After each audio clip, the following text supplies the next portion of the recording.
Plano de leitura da Bíblia da Igreja Cristã Pagiel, estamos no dia 209. E a nossa leitura é em Hebreus 5, 1 Reis 19 e Cantares capítulo 5. Hebreus capítulo 5. Todo sumo sacerdote é escolhido dentre os homens e designado para representá-los em questões relacionadas com Deus e apresentar ofertas e sacrifícios pelos pecados.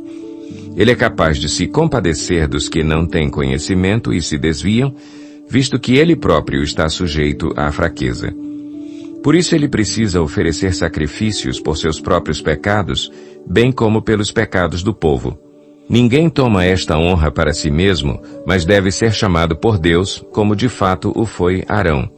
Da mesma forma, Cristo não tomou para si a glória de se tornar sumo sacerdote, mas Deus lhe disse: Tu és meu filho, eu hoje te gerei. E diz noutro lugar: Tu és sacerdote para sempre, segundo a ordem de Melquisedeque.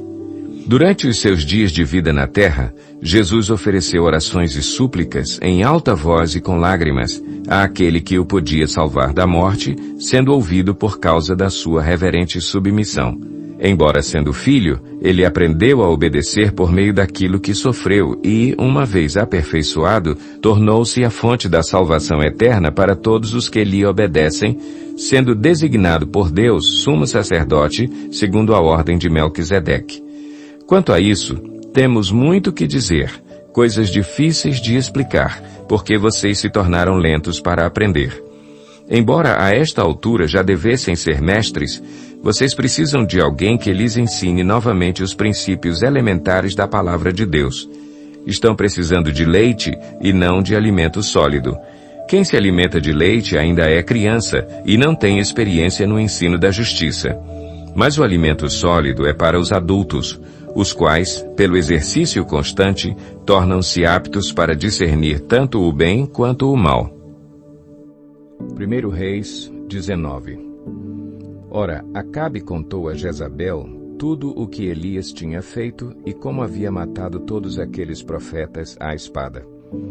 Por isso, Jezabel mandou um mensageiro a Elias para dizer-lhe: Que os deuses me castiguem com todo o rigor, se amanhã, nesta hora, eu não fizer com a sua vida o que você fez com a deles.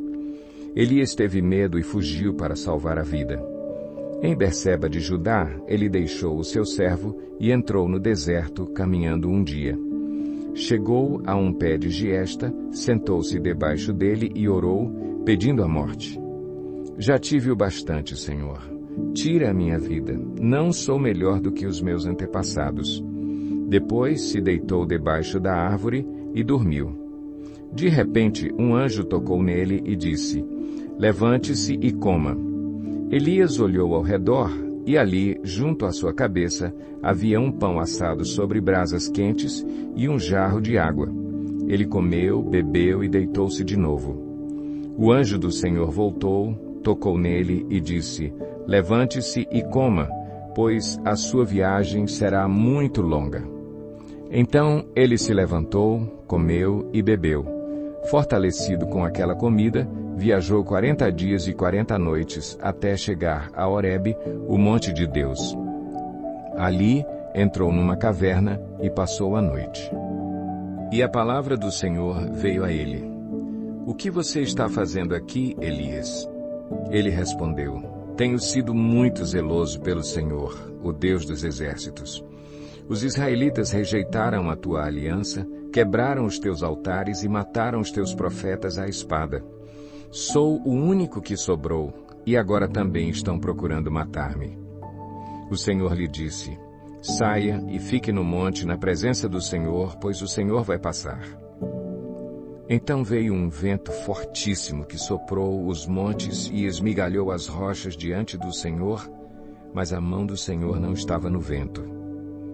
Depois do vento houve um terremoto, mas o Senhor não estava no terremoto. Depois do terremoto houve um fogo, mas o Senhor não estava nele. E depois do fogo houve o murmúrio de uma brisa suave. Quando Elias ouviu, puxou a capa para cobrir o rosto, saiu e ficou à entrada da caverna. E uma voz lhe perguntou: O que você está fazendo aqui, Elias? Ele respondeu: Tenho sido muito zeloso pelo Senhor, o Deus dos exércitos. Os israelitas rejeitaram a tua aliança, quebraram os teus altares e mataram os teus profetas à espada. Sou o único que sobrou, e agora também estão procurando matar-me. O Senhor lhe disse: Volte pelo caminho por onde veio, e vá para o deserto de Damasco. Chegando lá, unja Azael como rei da Síria. Unja também Jeú, filho de Ninsi, como rei de Israel. E unja Eliseu, filho de Safate, de Abel-Meolá, para suceder a você como profeta. Jeú matará todo aquele que escapar da espada de Azael, e Eliseu matará todo aquele que escapar da espada de Jeú. No entanto, fiz sobrar 7.000 em Israel, todos aqueles cujos joelhos não se inclinaram diante de Baal, e todos aqueles cujas bocas não o beijaram. Então Elias saiu de lá e encontrou Eliseu, filho de Safate. Ele estava arando com 12 parelhas de bois e estava conduzindo a 12ª parelha. Elias o alcançou e lançou sua capa sobre ele. Eliseu deixou os bois e correu atrás de Elias. Deixa-me dar um beijo de despedida em meu pai e minha mãe, disse, e então irei contigo. Vá e volte, respondeu Elias. Lembre-se do que lhe fiz. E Eliseu voltou, apanhou a sua parelha de bois e os matou. Queimou o equipamento de arar para cozinhar a carne e a deu ao povo, e eles comeram. Depois partiu com Elias, tornando-se o seu auxiliar. Cântico dos Cânticos 5. Entrei em meu jardim, minha irmã, minha noiva, ajuntei a minha mirra com as minhas especiarias. Comi o meu favo e o meu mel, bebi o meu vinho e o meu leite.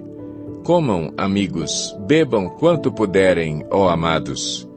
Eu estava quase dormindo, mas o meu coração estava acordado. Escutem, o meu amado está batendo. Abra-me a porta, minha irmã, minha querida, minha pomba, minha mulher ideal, pois a minha cabeça está encharcada de orvalho, o meu cabelo da umidade da noite. Já tirei a túnica, terei que vestir-me de novo?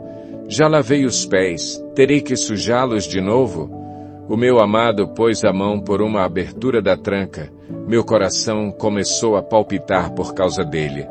Levantei-me para abrir-lhe a porta, minhas mãos destilavam mirra, meus dedos vertiam mirra na maçaneta da tranca. Eu abri, mas o meu amado se fora, o meu amado já havia partido. Quase desmaiei de tristeza. Procurei-o, mas não o encontrei.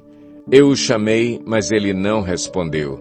As sentinelas me encontraram enquanto faziam a ronda na cidade. Bateram-me, feriram-me, e tomaram o meu manto, as sentinelas dos muros.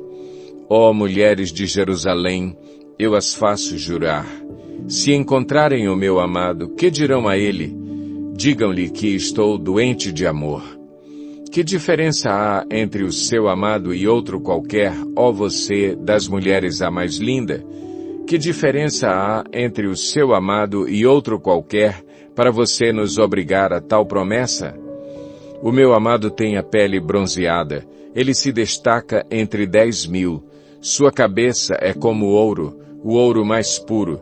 Seus cabelos ondulam ao vento como ramos de palmeira. São negros como o corvo.